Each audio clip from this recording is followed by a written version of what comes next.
Hello everyone, welcome back to our YouTube channel Saan blog. दोस्तों, कैसे हैं आप लोग? उम्मीद करता हूं भाई अच्छे होंगे। तो देखिए guys, NPCIL nuclear power corporation India limited Narora atomic power station की तरफ से आप लोगों के लिए बहुत ही गोल्डन अपॉर्चुनिटी निकल कर आ चुकी है।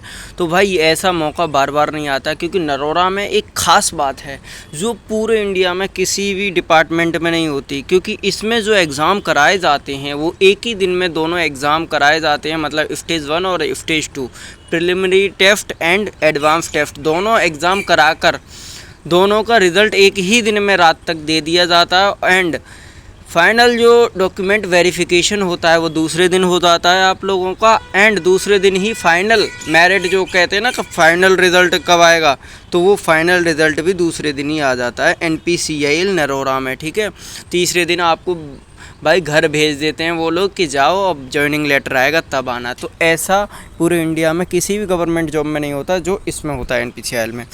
तो भाई मैं तो भरूँगा, क्योंकि मैंने तो ऑलरेडी इसमें एग्ज़ाम फाइट किया था। कब? 2022 में। तब मैंने ज्वाइन नहीं किया था एज अ प्लांट ऑपरेटर। ठीक है, तो अब चलते हैं। देखिए, ऑनलाइन आवेदन करने की तिथि यानी कि आज ही आपकी 16 जुलाई 2024 से सुबह 10 बजे से और 5 अगस्त 2024 तक लास्ट डेट है। लेकिन भाई कोई भी लास्ट डेट का इंतज़ार मत कीजिए, है ना।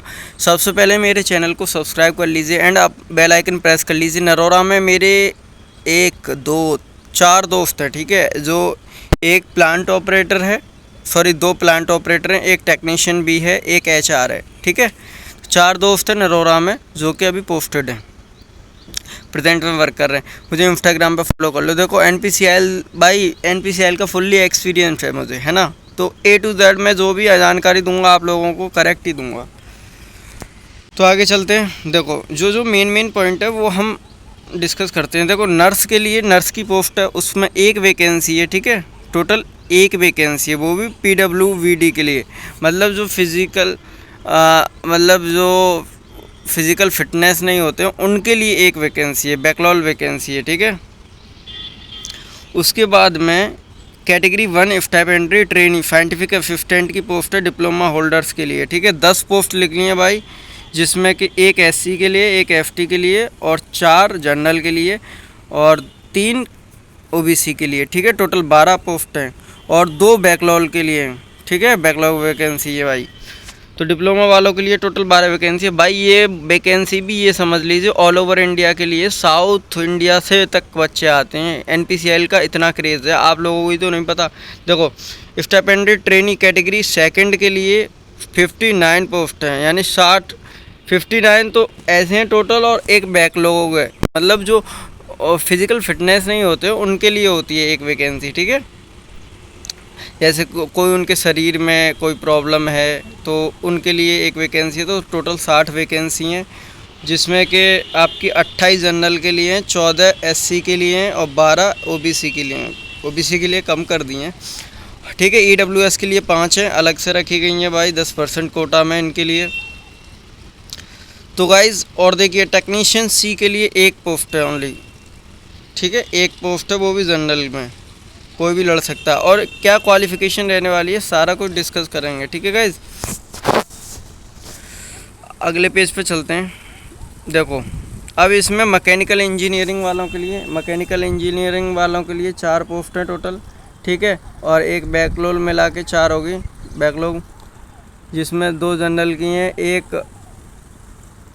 एक किसकी है आपकी, एक OBC की है, एक FT की है। ठीक है, और जनरल वाली पे तो भाई सब फाइट कर सकते हैं, EWS भी, SC भी, FT भी सब फाइट कर सकते हैं। ठीक है, जिसकी वैकेंसी नहीं है वो आप लोग जनरल में डालिएगा। और इलेक्ट्रिकल इंजीनियर के लिए टोटल 3 पोस्ट है भाई। ये मत समझिए कि 3 पोस्ट है, हम कितना कंपटीशन होगा, कुछ नहीं यार, ट्राई तो करो आप लोग। और इसका सिलेबस बहुत इजी होता है। ठीक है, मैं सिलेबस की बात करूँगा। इलेक्ट्रॉनिक्स इंजीनियरिंग के लिए ओनली एक पोस्ट है और इसमें कोई फ़ीस नहीं होती है, जिससे कि पहले देखते हैं कि आप फीस तो नहीं है। ठीक है, और देखो BSc जो फिज़िक्स से करता है उसके लिए 3 वैकेंसी हैं इसमें। ठीक है,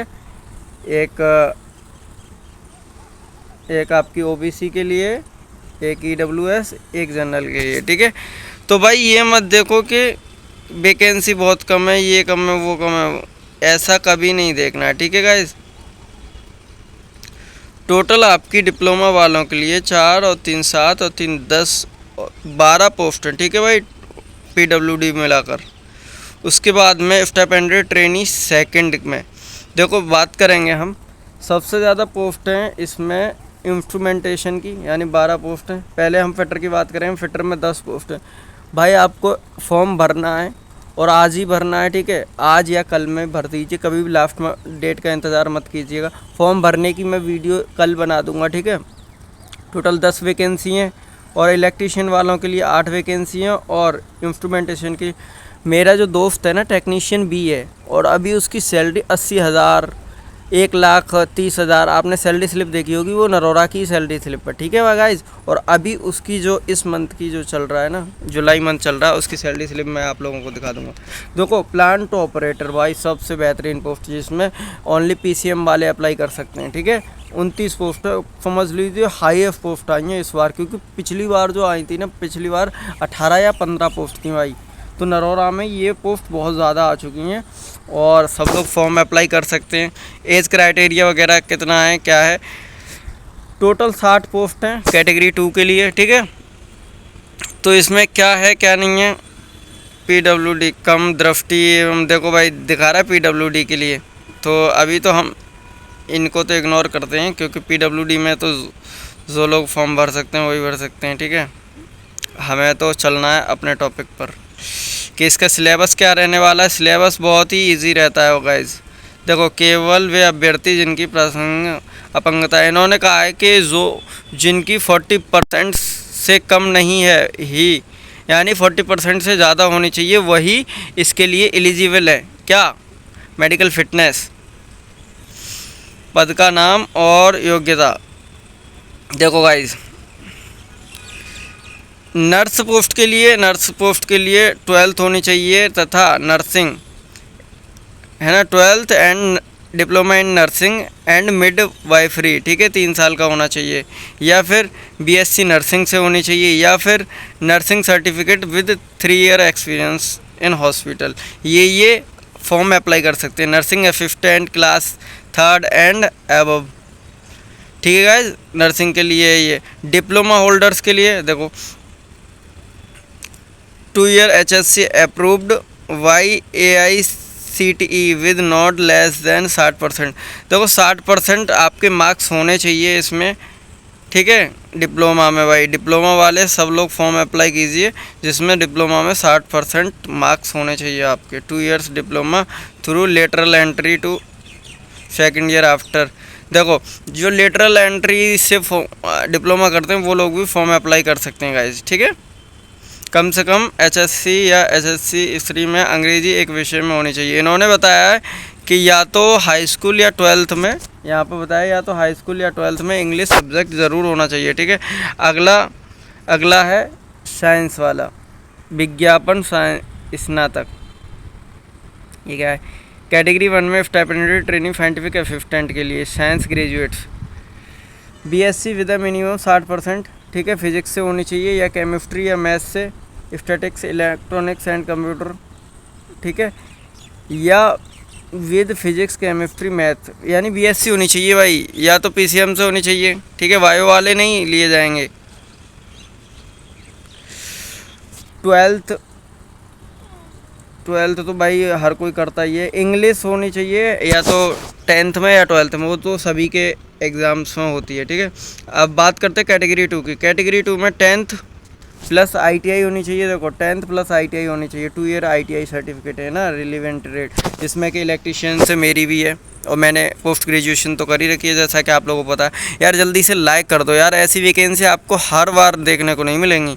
और ITI वालों के लिए तो और भी वैकेंसी आ गई हैं उसमें, इंडियन नेवी में ट्रेड्समैन मेट की, सेम ऐसे ही कि इंग्लिश होनी चाहिए 10th लेवल में, ठीक है। 10th प्लस ITI मांगता है इसमें। इन्होंने कहा 1 year apprenticeship training after completion, है ना, 1 year course shall be considered 1 year experience. इन्होंने कहा है जिन्होंने अप्रेंटिस की है उनको 1 साल का एक्सपीरियंस काउंट किया जाएगा, ठीक है भाई। और इसमें मैं यहाँ पर एक बहुत ही अच्छी गोल्डन अपॉर्चुनिटी के लिए मैं रिस्क ले सकता हूँ यहाँ पर, क्योंकि मेरे पास ऑलरेडी IT अप्रेंटिस है, ठीक है। The certificate should be in trade, ITI का प्रमाण पत्र एवं संकाय ट्रेड में होना चाहिए जिसका संबंध O&M में प्रशिक्षण एवं नियुक्त के क्षेत्र से हो। श्रेणी सेकंड में देखो, प्लांट ऑपरेटर की बात करें तो ओनली 12th होनी चाहिए जो कि PCM से होनी चाहिए, यानी फिजिक्स केमिस्ट्री मैथ सब्जेक्ट होने चाहिए और मिनिमम 50% मार्क्स होने चाहिए। भाई पहले तो 60 बार्क ने तो 60% मांगा था, 50% इसने कैसे मांग लिया? कंपटीशन बढ़ाएगा NPCIL, है ना गाइस। और ये है टेक्नीशियन सी के लिए, इन्होंने बताया कि 12th with minimum 60% plus 1 year medical radiography या एक्सरा टेक्नी trade certificate with 2 year post qualification work experience मांगा है इन्होंने। या तो 1 ईयर मेडिकल रेडियोग्राफी का होना चाहिए सर्टिफिकेट या फिर एक्सरा टेक्नीशियन ट्रेड का मिनिमम 2 ईयर का, ठीक है। जहाँ भी किसी भी पद, आगे चलते हैं गाइज और इसका सिलेबस के बारे में बात करते हैं। देखो एज क्राइटेरिया क्या है, एज क्राइटेरिया आप लोग देखेंगे तो इसमें जो लोग BSc वाले हैं, ठीक है, BSc वाले हैं उनके लिए 160 सेंटीमीटर हाइट चाहिए, 45.5 kg वेट चाहिए, मेल एंड फीमेल दोनों के लिए ये एलिजिबल है, ठीक है। और 24,000 रुपये भाई 6 महीने 24,000 रुपये मिलेंगे आपको, फिर अगले 6 महीने 26,000 रुपये मिलेंगे जो कि आपकी ट्रेनिंग पीरियड पे एज अ स्टाइपेंड दिया जाएगा, ठीक है। और 18.5 से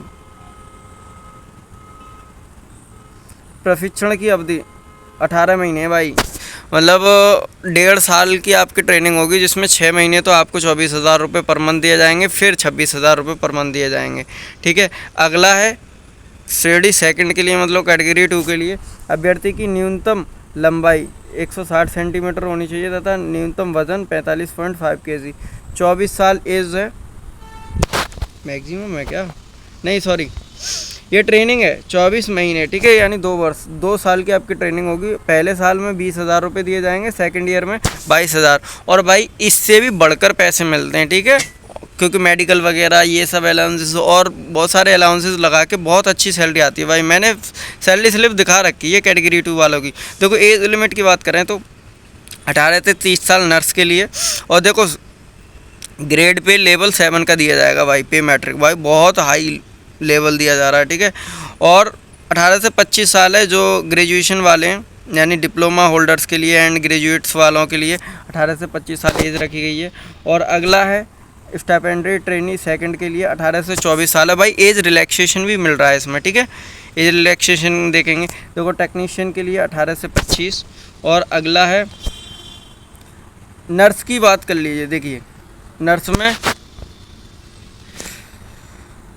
नर्स की जो सैलरी इन्होंने दिखाई है, पे मैट्रिक्स 44,900, DA मिला के और जितने भी अलाउंसेस हैं, DA 50% मिलता है तो 22,450, मतलब 67,350 भाई, इतना आपको सैलरी मिलेगा ही मिलेगा आपको नर्स में आफ्टर ट्रेनिंग, ठीक है। और इसमें साइंटिफिक असिस्टेंट बी में, ठीक है, उसमें 53,000 है टोटल, और टेक्नीशियन बी में 32,550, टेक्नीशियन सी में 38,250। गाइज इसमें सेकेंडरी टेक्नीशियन भी, आप लोग ये देख रहे हैं ना, टेक्नीशियन भी यही है ITI वाले बंदे, इनको 32,000 कितना मिल रहा है, 32,550। लेकिन जो मेरी दोस्त की सैलरी आती है वो 50 प्लस आती है। 50 प्लस की तो भाई मैंने सैलरी स्लिप उसकी देखी नहीं है, क्योंकि वो डायरेक्टली सैलरी स्लिप भेजता है डायरेक्ट। मैंने देखी है 80 हज़ार की सैलरी स्लिप, एक महीने जनवरी महीने की उसकी 1,29,000 आई थी।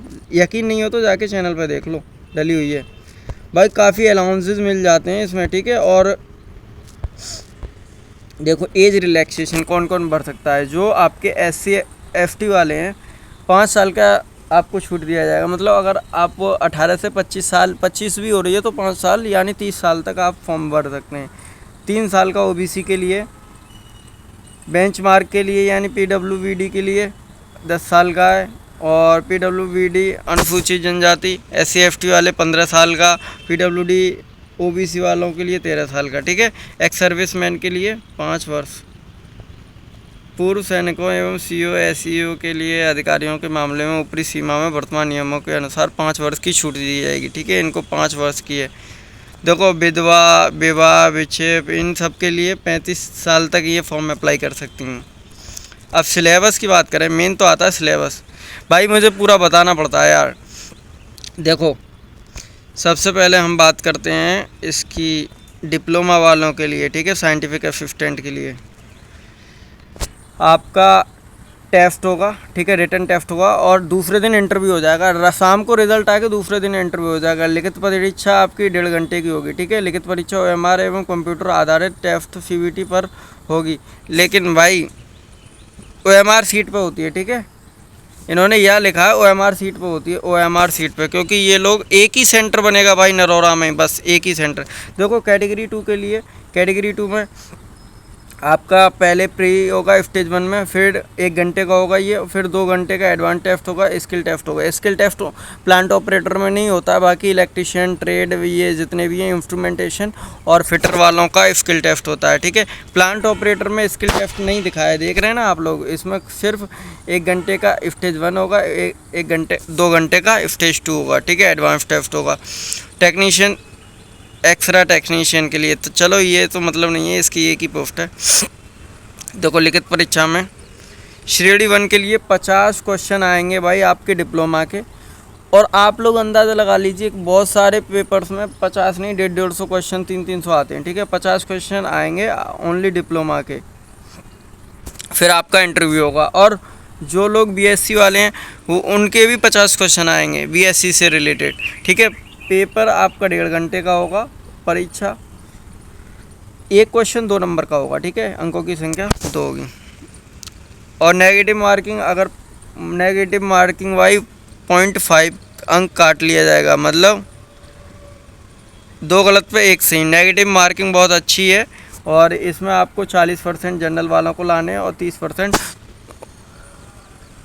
SC ST OBC वालों को लाने हैं, जिससे कि आप लोग आराम से सीधा किस में जाएंगे, इंटरव्यू में। तो आगे बात करते हैं। हाँ भाई ये आ गया सेकेंडरी। देखो नर्स एंड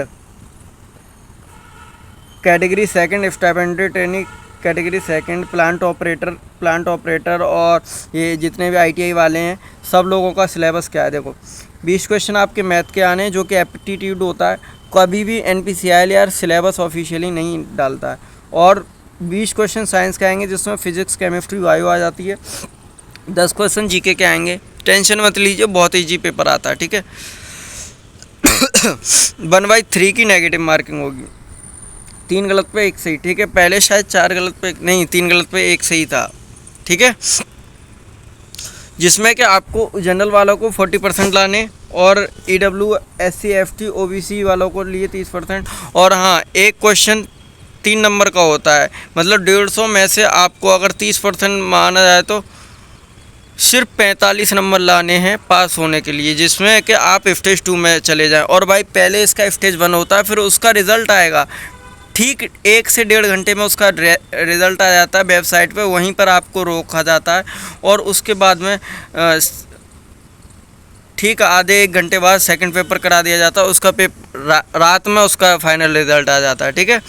दूसरे दिन डॉक्यूमेंट वेरिफिकेशन होता है। देखो सेकंड पेपर में 2 घंटे का होगा, जिसमें कि 50 क्वेश्चन आते हैं। इसमें बताया नहीं गया है, जिनको जो ITI वाले हैं टोटल ITI से पूरा पेपर आता है, और जो प्लांट ऑपरेटर के हैं 20 क्वेश्चन मैथ के आते हैं, ठीक है, और 20 क्वेश्चन फिजिक्स के आते हैं, और 10 क्वेश्चन आते हैं आपके केमिस्ट्री के, ठीक है। और भाई NPCIL की मर्जी है, कुछ भी पूछ लेता है, क्वेश्चन की संख्या बढ़ा भी सकता है, क्वेश्चन की संख्या घटा भी सकता है, ठीक है गाइस।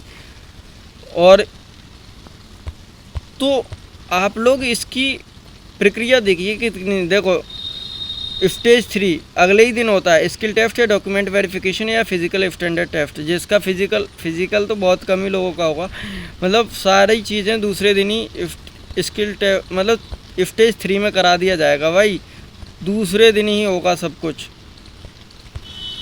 और ओरिजिनल डॉक्यूमेंट लेकर जाना पड़ता है। देखो वेटिंग लिस्ट भी निकलती है गाइस, और इसका फॉर्म आज से अप्लाई हो रहा है। और SC ST के लिए ट्रैवलिंग अलाउंस मिलता है, TA जो भी है TA मिलता है, ठीक है। वेरिफिकेशन ऑफ ओरिजिनल डॉक्यूमेंट्स एवं पर्सनल इंटरव्यू स्किल टेस्ट। इन्होंने कहा है कक्षा 10 की उत्तीर्ण मतलब 10th की। भाई ये तो मैं आप लोगों को बाद में बता दूंगा। तो वीडियो कैसी लगी आप लोग जल्दी से फॉर्म भर दीजिए गाइस, ऐसा मौका बार बार नहीं आएगा, ठीक है।